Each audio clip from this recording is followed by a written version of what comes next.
আল্লাহ পাকের একদিন আমাদের দিনের হিসেবে কত দিনের সমান? 50,000 বছরের সমান। এটাই বলা হচ্ছে কিয়ামতের মাঠে মানুষ দাঁড়িয়ে থাকবে 50,000 বছর, হিসাব শুরুই হবে না। মানুষ হিসেব শুরু করার জন্য নবীদের দ্বারস্থ হবে।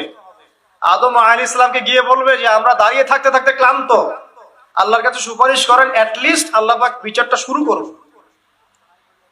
আদম আলাইহিস সালাম বলবেন যে আমি পারছি না। নূহ আলাইহিস সালামের কাছে তিনি বলবেন আমি পারবো না। তারপরে আসবে ইব্রাহিম আলাইহিস সালাম, আমি পারছি না। নবী মুসা আলাইহিস সালাম, আমি পারছি না। ঈসা আলাইহিস সালাম, আমি পারবো না। সর্বশেষ কে? মুহাম্মদুর রাসূলুল্লাহ সাল্লাল্লাহু আলাইহি ওয়াসাল্লাম, যার উম্মত আমরা, সৌভাগ্যবান উম্মত আমরা, যার দিন নিয়ে আমাদের খুব একটা ফিকির দেখা যায় না, যার দিন আমরা ফোর্থ সাবজেক্ট বানিয়েছি। দুনিয়া আমাদের প্রথম সাবজেক্ট, তাই না ভাই? বাস্তবতা এমনই।